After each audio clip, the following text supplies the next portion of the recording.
Live Without Regret, Ancient Wisdom for a Fulfilled Modern Life. Written by Ronnie Rowland. Published by Growth Literacy Lounge. Beneath the rush of our days, there is often a faint, persistent whisper, a question we try to outrun. It surfaces in quiet moments, in pauses between deadlines, in the dark just before sleep. Am I living the life I am meant to live? For some, it comes as a gentle nudge. For others, it arrives like a reckoning. Regret is not always loud. It can be subtle, wearing the face of ordinary routine, settling in unnoticed until one day we realize that years have passed without touching what matters most. The ancients saw this danger clearly. They warned that the greatest loss is not death, but the life left unlived. As the poet Mary Oliver asked, "Tell me, what is it you plan to do with your one wild and precious life?" This book is about that question. It is about stripping away the noise, the expectations, and the distractions to uncover the core of what makes life rich, urgent, and without regret.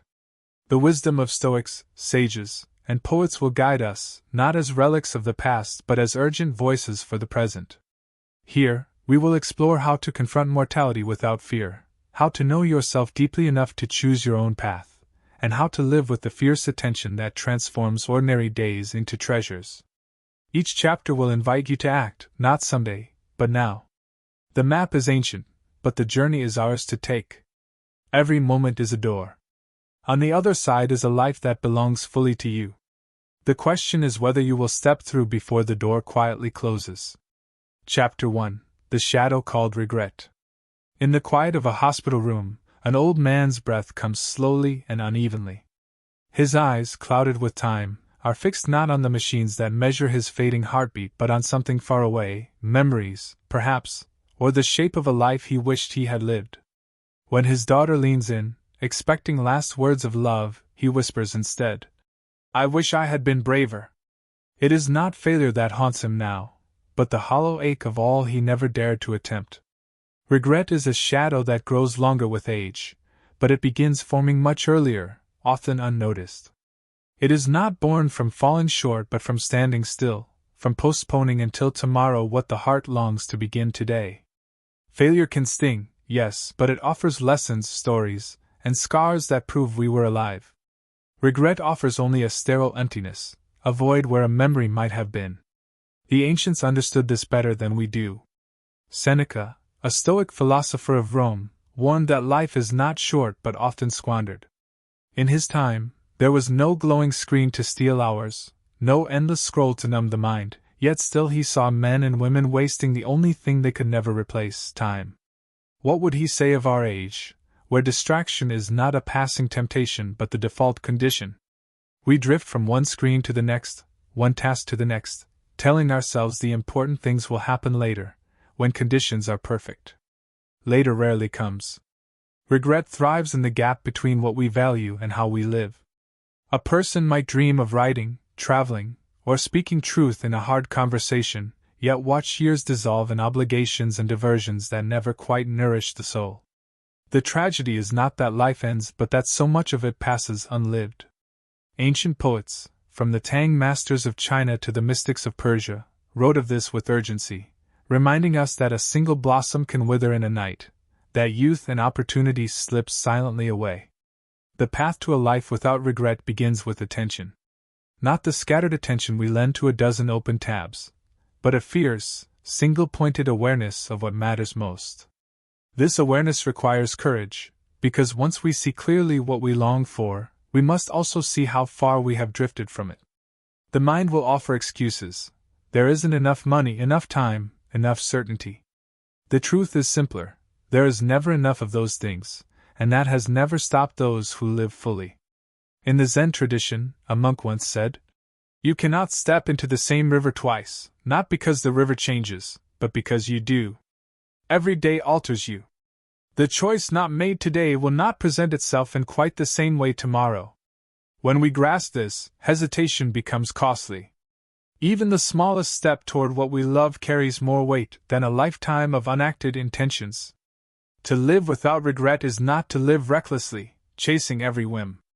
It is to live deliberately, to refuse the slow erosion of days that look the same, each fading into the next. It is to speak when the heart demands, to act when the moment calls, and to accept the possibility of failure as the price of an authentic life. The old man in the hospital had run out of chances to be braver. You, reading this now, have not. The shadow of regret is not inevitable. It can be pushed back with each act of courage, each choice to live rather than defer. The ancients have left us their counsel, but it is only useful if it becomes more than words, if it becomes the shape of your days. The hour is already passing. The question is, will you meet it with open eyes? Regret grows not from failure but from inaction. Time, once spent, cannot be reclaimed. Attention is your most valuable resource. Courage in the present is the surest guard against future regret. What action have you postponed that would matter deeply if this were your last year of life? Before the day ends, take one concrete step, no matter how small, towards something you have long delayed. Chapter 2. Time is not yours to spend twice. Picture an hourglass on a sunlit table. Grain by grain, the sand falls, silent and irreversible. Each particle is a moment of your life, slipping beyond reach. You cannot flip it back over to reclaim what has passed.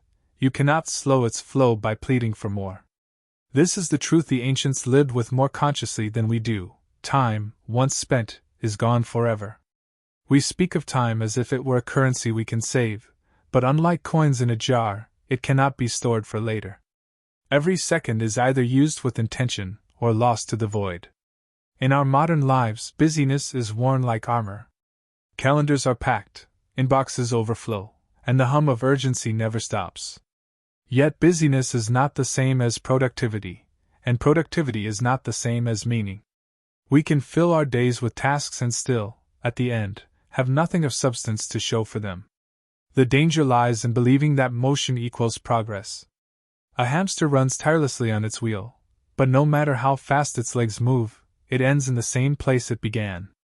The Buddhist teaching of impermanence, anicca, offers a sobering perspective. All things, relationships, possessions, even the breath in your lungs, are in a constant state of change. There is no guarantee that the people and opportunities present today will be there tomorrow. This truth is not meant to provoke fear but to awaken clarity. When you realize that nothing is permanent, you begin to see the preciousness of each moment and the folly of postponing what matters. Ancient farmers once measured time not by minutes or hours but by the seasons. They understood that certain seeds had to be planted at precise times. To delay was to miss the harvest entirely. In the same way, the seasons of your life will not wait. The decision to learn a skill, repair a relationship, or pursue a calling may have its window now, but not later. Too many people awaken to this only when the window has already closed. Modern distractions are like thieves, stealing not with force but with gentle, persistent hands. A quick glance at the phone becomes 20 minutes. A single episode becomes a season's binge. These fragments of stolen time add up, quietly draining the reservoir of your days. In the end, the most dangerous waste is not the hours lost in obvious idleness but the ones squandered under the illusion of meaningful activity. The challenge is to move from a life of default to a life of design. This begins with awareness.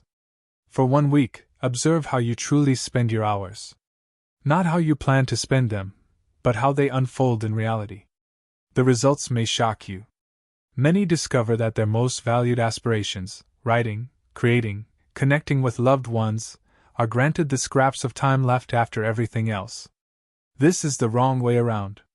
The ancients knew to give prime hours to prime endeavors. The truth that time cannot be spent twice is both a burden and a liberation. It is a burden because it demands vigilance. It is a liberation because it frees you from the illusion that you can endlessly defer what matters.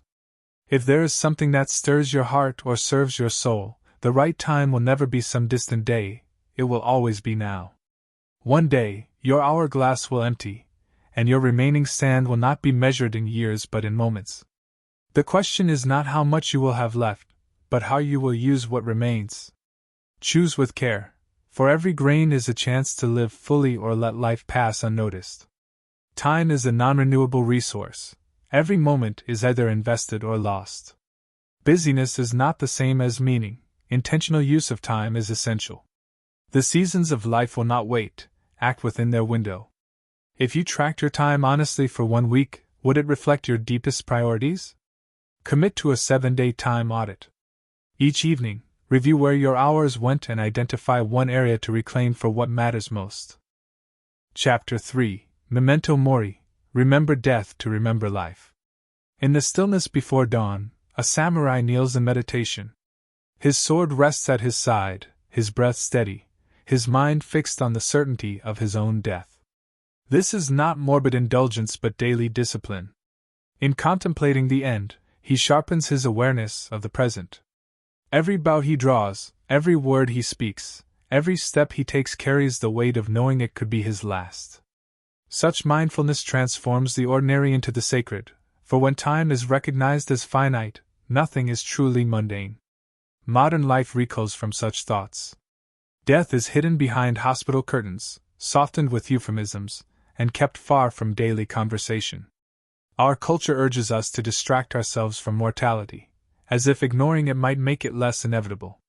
Yet the ancients saw death as an essential teacher. The Stoics advised daily reflection on life's end, not to sink into despair but to rise into greater clarity. Marcus Aurelius wrote, "You could leave life right now. Let that determine what you do and say and think." To the Stoic mind, death's presence is not an enemy but a companion that keeps us honest about what matters. In the Buddhist tradition, monks practice meditations that envision the body's decay, not to wallow in fear but to dissolve attachment to trivial concerns. When the impermanence of the body is understood deeply, the pursuit of status, grudges, and hollow ambitions loses its grip. What remains is the essence of living, compassion, presence, and the quiet joy of existing in this breath, in this moment. Memento Mori, remember you must die, is a call to attention. It strips away illusions of control over the length of our days and shifts focus to their depth. The measure of a life is not in its duration but in its intensity of engagement. A single year lived with intention and courage can hold more life than decades spent in passive drift. This truth is unsettling because it demands choice, and with choice comes responsibility. To remember death is to confront the question, how will I use the time I have left? The samurai's meditation can be adapted for modern life. Upon waking, pause before reaching for a device. Imagine that today is your final day, not as a hollow cliché but as a vivid possibility. If that were true, how would you spend the hours ahead? Whom would you call? What work would you complete? What forgiveness would you offer or seek? This exercise is not meant to induce panic but to prioritize with ruthless clarity. When the trivial falls away, the essential comes into sharp relief. Some resist this practice, fearing it will cast a shadow over their days. Yet the opposite occurs. When death is kept close in mind, sunsets blaze brighter, conversations carry more weight, and the small acts of daily life, brewing tea, holding a friend's hand, walking under autumn leaves, become saturated with meaning. The awareness of loss deepens appreciation for what is here now. One day, the breath you are taking as you read these words will be among your last. That fact is unchangeable. What remains entirely within your power is how many breaths between now and then are spent awake to the fullness of living. The samurai did not meditate on death to be ready for dying, but to be ready for life. This readiness is available to anyone willing to look directly at what most avoid. Remembering death sharpens appreciation for life and clarifies priorities. Ancient traditions used mortality as a tool for presence, not despair. Living with awareness of impermanence deepens every experience. If you knew with certainty that tomorrow would not come, what would you do differently today? Tomorrow morning, spend 5 quiet minutes imagining it is your final day. Choose one action that reflects your deepest values and complete it before nightfall. Chapter 4: Know Thyself or Lose Thy Life. The words were carved above the entrance to the Temple of Apollo at Delphi. Know thyself. Pilgrims traveled from across the ancient world to read them, as if the 3 syllables of that command could open the gates to wisdom. It was not a gentle suggestion, nor a poetic flourish, it was a survival strategy for the soul.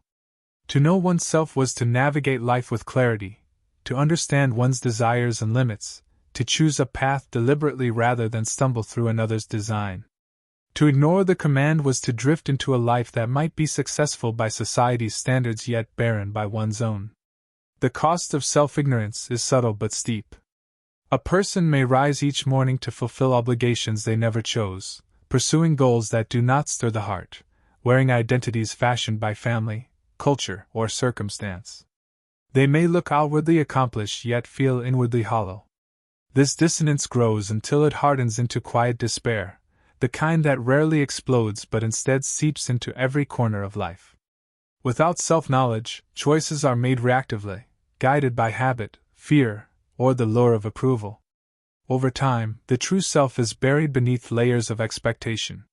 The story of Socrates serves as a reminder that the quest for self-knowledge is not a luxury but a moral duty. When put on trial, accused of corrupting the youth of Athens, Socrates did not plead ignorance or beg for mercy. He argued that the unexamined life is not worth living, that a life spent chasing unconsidered goals is no life at all. His insistence on questioning himself, and others, was so threatening to the comfort of his city that it cost him his life. Yet even in the face of death, he did not abandon the search for truth within. To know oneself requires more than casual reflection. It demands turning inward with the same focus often reserved for the external world. In an age of constant distraction, this inward turn is more radical than it may appear. The noise of modern life, the alerts, the headlines, the endless feeds, crowds out the subtle voice within. The process of self-discovery begins in quiet, where the mind can ask without hurry, what do I value? What kind of person do I wish to become? Which pursuits leave me energized, and which leave me depleted? The answers to these questions form the compass by which to steer. Practical self-inquiry can be uncomfortable because it reveals the gap between how one lives and how one longs to live. Yet this discomfort is a sign of progress. It is the same unease a traveler feels upon realizing they have taken the wrong road, unpleasant but invaluable, for it makes correction possible. One effective practice is to list your top 5 values, then track your week to see how your time aligns with them. If relationships rank high but receive little attention, the mismatch will be clear. If creativity is valued but always postponed, the truth becomes harder to ignore. Knowing oneself is not about fixing an identity in stone. People change, and so do their priorities.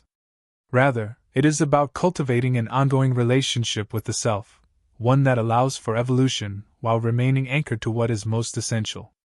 This awareness becomes the shield against drifting into a life dictated by others.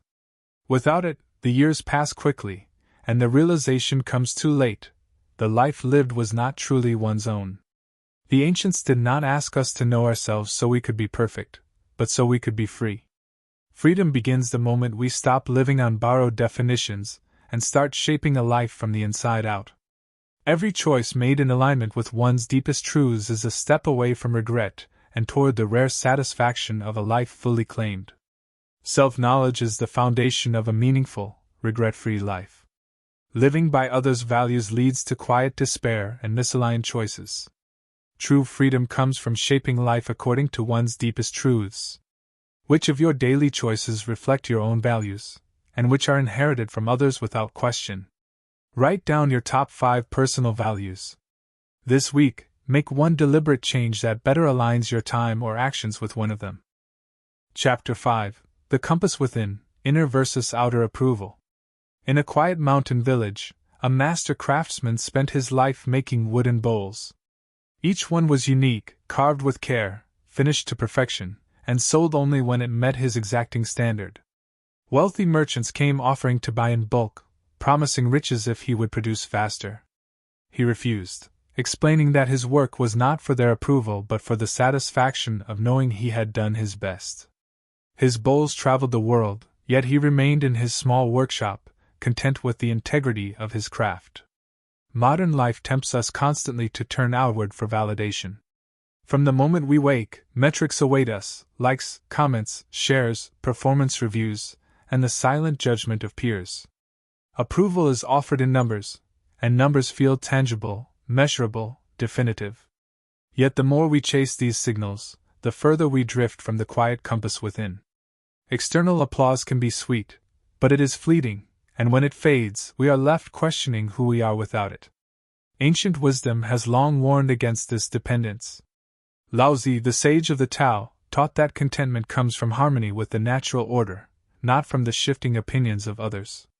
He wrote that those who care too much about reputation are easily controlled, for they hand their sense of worth to forces beyond their control. The Stoics agreed, urging that true freedom lies in focusing only on what is within one's own power, thoughts, actions, and character. Praise and criticism, like weather, are beyond mastery. To stake identity on them is to live at the mercy of every passing storm. This is not to say external feedback has no value. Constructive criticism can refine skill, and recognition can open doors. The danger arises when approval becomes the main compass. Without the inner reference point of personal values, a person can spend years building a life that looks admirable yet feels hollow. They may achieve goals designed not by the heart but by the crowd, discovering too late that success on those terms does not satisfy. Finding and following the compass within requires honest self-appraisal. Ask, what truly matters to me, apart from the gaze of others? Would I still pursue this path if no one ever knew of my effort? If the answer is yes, the motivation is rooted in authenticity. If the answer is no, it may be a sign that the goal serves image more than substance. This clarity allows for a different kind of ambition, one that measures success by integrity, not applause. In a world designed to amplify noise, protecting the compass within is an act of resistance. It means setting boundaries on how often you seek external input, curating the voices you allow to influence you, and creating space for solitude where your own voice can be heard. The craftsman in the mountain village did not live without criticism or temptation. He lived with a deeper loyalty to his inner standard, which no external pressure could override.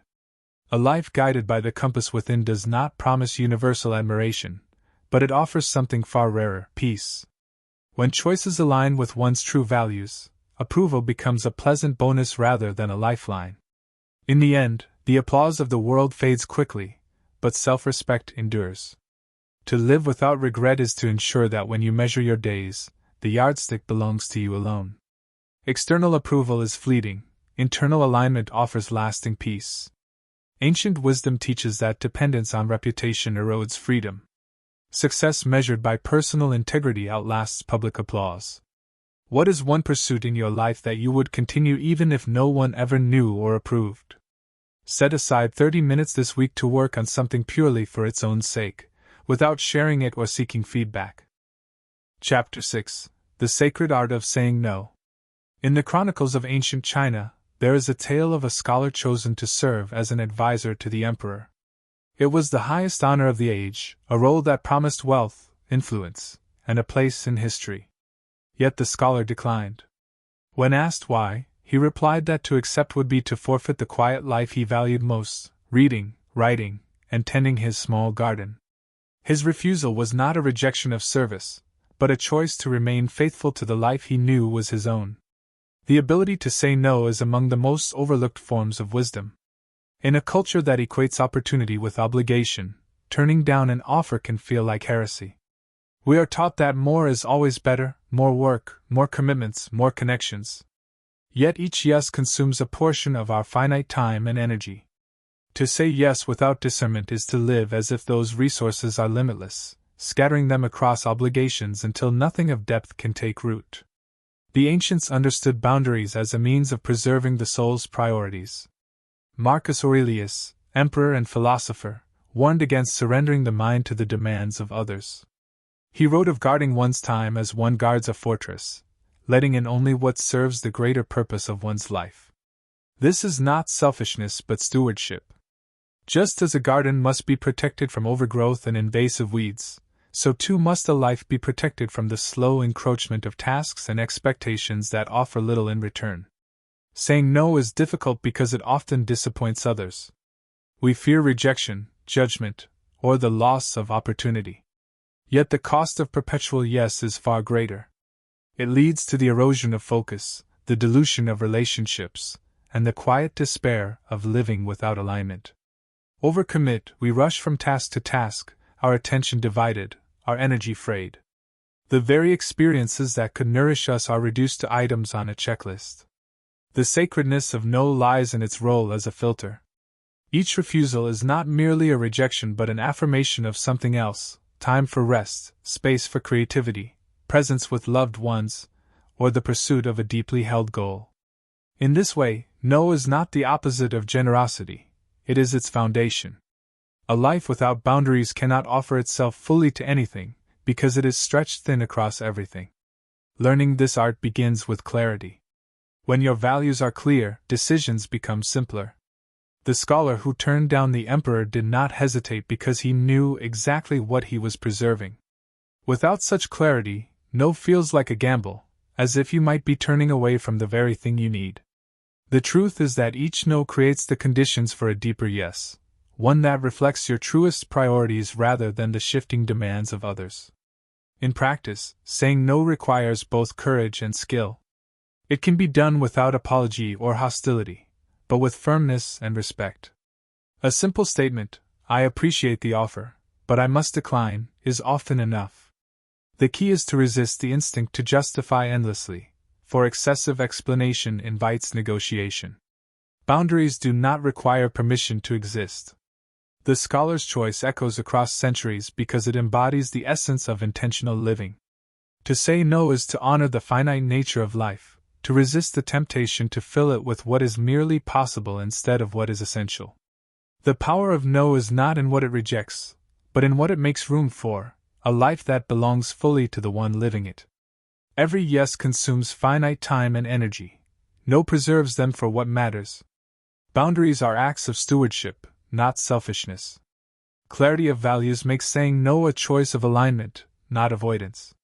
What is one commitment you could release this week to create space for something more essential? Decline one non-essential request in the coming days, using respectful but firm language, and observe how it changes your schedule and energy. Chapter 7: Presence over Productivity. In a small coastal town, a fisherman sat on the edge of the pier, mending his net. A wealthy businessman, impressed by the fisherman's modest haul, asked why he did not work longer hours to catch more fish. The fisherman smiled and said he had already caught enough to feed his family, and the rest of the day was for playing with his children, sharing meals with friends, and resting under the sun. The businessman, puzzled, outlined a plan for growth: bigger boats, more crew, greater profits, until finally the fisherman could retire and spend his days as he wished. The fisherman laughed gently and replied, "And what do you think I'm doing now?" Modern life often confuses productivity with purpose. We equate worth with output, measuring success in tasks completed and goals achieved. The to-do list becomes a tally of existence, and the quiet art of simply being slips into the margins. Yet no matter how much we accomplish, the present moment cannot be stored for later. Life happens only now, and presence, not production, is the true currency of a fulfilled life. The Zen tradition speaks of washing dishes to wash dishes. This is not a rejection of efficiency, but an embrace of attention. When we give ourselves wholly to a task, however ordinary, we encounter a depth that eludes us in the rush to finish and move on. The mind's constant leaning into the future or retreating into the past pulls us away from the reality in front of us. Presence is the act of returning, again and again, to the moment that is actually happening. Productivity is valuable when it serves what matters most, but it becomes a tyrant when pursued for its own sake. The danger lies in becoming so efficient at moving through life that we forget to inhabit it. We may spend hours with family while mentally composing emails, or walk through a park without seeing the trees. We accumulate completed tasks but lose the texture of our days. Presence asks for something harder than speed. It asks for stillness within movement, awareness within action. Ancient wisdom across cultures elevates presence as a path to joy. In the Bhagavad Gita, Krishna teaches that one should act without attachment to the fruits of action, focusing instead on the integrity of the act itself. This detachment from constant result-seeking frees the mind to be fully engaged in the process. The Stoics echoed this, reminding us that the present moment is the only domain where we have real power. Yesterday is beyond our reach, and tomorrow is not promised. Living with presence requires deliberate practice in a world that rewards distraction. One way to begin is by choosing moments in the day to give undivided attention: to a conversation, a meal, or even the sensation of walking. These acts are small but subversive, reclaiming awareness from the pull of the urgent. Over time, the practice expands, and presence becomes less a technique than a way of being. The fisherman on the pier understood something the businessman did not. Life's richness is measured not in accumulated achievements, but in moments, fully lived. Productivity may build a future, but presence is what makes the present worth inhabiting. A balanced life is not a rejection of work but a refusal to let work eclipse living. The choice is not between idleness and ambition, it is between living as though the present is a stepping stone to somewhere else or living as though it is the destination itself. Presence is the true currency of a fulfilled life. Productivity should serve it, not replace it. Ancient wisdom teaches attention to the present moment as a path to joy. Fully inhabiting ordinary moments transforms their meaning and depth. Where in your day could you exchange divided attention for full presence, even for just a few minutes? Choose one daily activity, eating, walking, or speaking with someone, and give it your complete attention, resisting all distraction until it is finished. Chapter 8: Depth over Breadth. In an ancient garden, an old man tended a single rosebush year after year. While others filled their plots with many flowers, chasing variety and novelty, he poured his attention into the same plant. Through careful pruning, patient watering, and a deep understanding of its needs, the rosebush flourished, producing blooms so vibrant that travelers came from far away to see them. Asked why he devoted himself to just one, he answered, "Because in knowing one thing deeply, I come to know the world." Modern life often urges us in the opposite direction. We are encouraged to sample endlessly, new hobbies, new platforms, new goals, spreading our energy thin across a wide field of shallow experiences. We accumulate beginnings without ever reaching the richness that comes only from staying.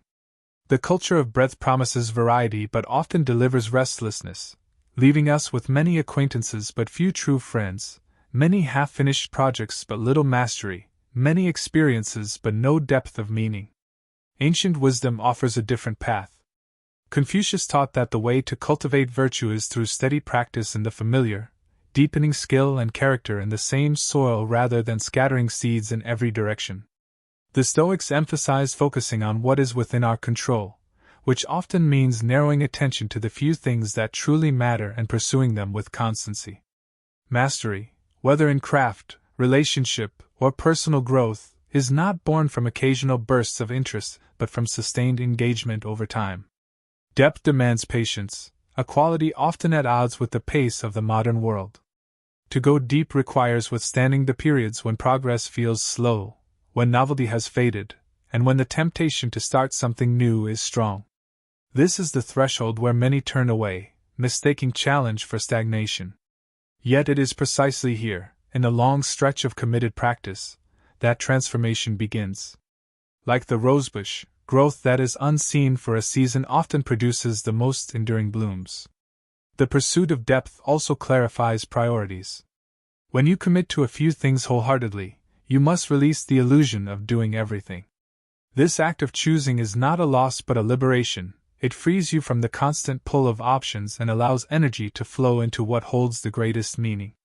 Whether in learning an instrument, nurturing a relationship, or building a life's work, the richness that emerges cannot be replicated by a series of fleeting encounters.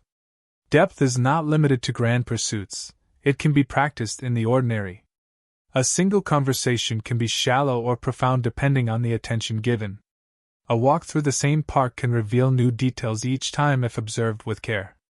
In this way, depth is less about the size of the commitment, and more about the quality of presence brought to it. The old man in the garden did not need an endless collection of plants to find beauty, he needed only one and the willingness to see it fully. In choosing depth over breadth, we resist the restlessness of constant novelty and embrace the quiet rewards of sustained attention. We learn not just about the object of our focus but about ourselves, our patience, resilience, and capacity for care. The surface may glitter with many possibilities, but it is beneath the surface where life takes root. Depth is achieved through sustained focus and patience, not constant novelty. Ancient wisdom values steady practice in the familiar as a path to mastery and meaning. Committing to a few things deeply liberates energy from the pull of endless options. What is one area of your life where you could trade breadth for depth, and how might that change your experience? Select one pursuit or relationship and commit to giving it your focused attention for the next 30 days, resisting the urge to start something new. Chapter 9: Investing in People, Not Just Projects. In the annals of a distant kingdom, a ruler was remembered not for his conquests or wealth but for the way he treated his people. Travelers spoke of a monarch who knew the names of the farmers who tilled his land, who paused in the marketplace to listen to merchants' stories, who ensured no feast was held without space for the poorest to join. His reign left behind no towering monuments, yet centuries later, his name was spoken with warmth. His true legacy was not carved in stone but carried in the hearts of those whose lives he touched. Modern culture often measures achievement in visible output: buildings constructed, businesses founded, awards collected. Projects are concrete, measurable, and in many cases, more predictable than human relationships. But the ancients understood that the greatest investments are not made in what can be counted, but in what can be felt. Aristotle spoke of philia, a form of friendship rooted in mutual respect and virtue, as one of life's highest goods. Such bonds do not appear in ledgers, yet they form the invisible architecture of a meaningful life. The pursuit of projects alone can leave even the most accomplished individuals feeling strangely hollow. It is possible to fill a calendar with productive activity and still feel a quiet emptiness if those efforts are disconnected from genuine human connection.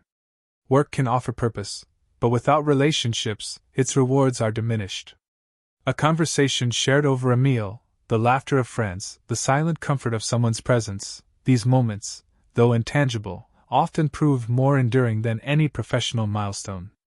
Investing in people requires the same qualities that foster success in great endeavors: time, patience, and intention. Friendships and partnerships do not thrive on leftover energy but on deliberate attention. The farmer who tends his crops knows that a field cannot be watered only when convenient. The same is true of relationships. Regular contact, genuine listening, and acts of care create a steady current of trust. This trust becomes the foundation upon which life's storms can be weathered. The wisdom of prioritizing people over projects is also practical. In times of uncertainty, it is the strength of our connections that sustains us. A well-executed project may open doors, but it is relationships that keep them open. Opportunities often flow not from the work we complete in isolation but from the people who believe in us, who advocate for us, who share our journey. Even in ancient marketplaces, traders relied as much on relationships of trust as on the goods they sold. Choosing to invest in people does not mean neglecting personal ambitions. It means recognizing that those ambitions are enriched when shared. A celebrated poet once said that a joy shared is doubled, and a sorrow shared is halved. The same principle applies to success. Accomplishments gain depth and meaning when celebrated with those who have walked alongside us. Projects end. Relationships, if tended well, can endure for decades. The king in the old story understood this truth instinctively. His kingdom prospered because he saw each subject as more than a means to an end. He ruled not only with strategy but with empathy, knowing that the measure of his reign would not be the walls he built but the lives he touched. In our own time, the same measure holds. When the final chapters of a life are written, it is not the projects we complete that are remembered most vividly, but the people who felt seen, valued, and loved. Relationships form the foundation of a meaningful and resilient life. Ancient wisdom values human connection over measurable achievements. Investing in people enriches personal ambitions and ensures lasting impact. Which relationships in your life would benefit most from greater attention and intentional care? Reach out to one person this week with the sole purpose of strengthening your connection. Share a meal, write a letter, or simply listen without distraction. Chapter 10: The Weight You Do Not Have to Carry. In a mountain monastery, two monks were traveling along a muddy path when they came upon a woman stranded at the edge of a flooded crossing. Without hesitation, the older monk lifted her onto his back, carried her through the rushing water, and set her down safely on the other side. She thanked him, and the monks continued their journey in silence. Hours later, the younger monk could no longer contain himself. "Brother," he said, "we have taken vows never to touch women. How could you carry her?" The older monk replied, "I set her down at the river." "Why are you still carrying her?" "We all carry burdens long after the moment to release them has passed.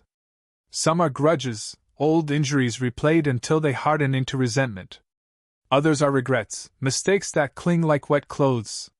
There are also burdens we inherit without choosing, the expectations of others, the weight of family histories, the pressure to meet standards we never agreed to. These weights shape our posture toward life, slowing our steps and narrowing our view, yet we often carry them without question, as if they were inevitable. The ancients knew the cost of such loads. Buddhist teachings emphasize the practice of letting go, not to erase the past but to end its hold on the present. Clinging to old wounds is like gripping a burning coal with the intent of throwing it, only you are the one who gets burned. Forgiveness, in this sense, is less about excusing the harm and more about freeing oneself from the role of its constant victim. The release benefits the forgiver most of all. Letting go also applies to the weight of perfectionism. The Stoics taught that we have control only over our own actions, never over the outcome or the judgments of others. To believe otherwise is to carry an impossible responsibility, the need to please everyone, to never err, to secure certainty in a world defined by change. This is a burden no human can bear without breaking. By focusing on what is truly ours to direct, our effort, our choices, we lay down the rest. The process of release is neither swift nor simple. We often mistake holding on for strength, fearing that if we let go, we will lose our identity or safety. Yet more often, the opposite is true. In release, we regain energy, clarity, and a sense of spaciousness. The older monk could continue his journey lightly because he understood that the moment had passed. The younger monk suffered under the illusion that the past could still be altered by his disapproval. One way to begin letting go is to name the burden directly. Write it down in detail, what it is, how long you've carried it, what it costs you to keep it. Then ask honestly, does holding on serve me now? If the answer is no, choose an act of symbolic release. This might be burning the page, speaking a truth you've avoided, or creating a new habit that moves you beyond the grip of the old. The symbolism matters less than the intention, which is to declare the burden no longer yours. Life is too brief to spend its finite energy hauling the debris of years gone by. The river crossings are many, and we cannot navigate them with arms full of what belongs to yesterday.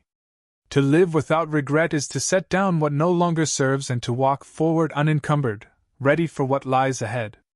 The weight you do not have to carry is lighter than you think. The freedom in laying it down is greater than you can imagine. Many burdens are self-chosen through holding on long after release is possible. Ancient wisdom teaches that letting go benefits the one who releases most of all.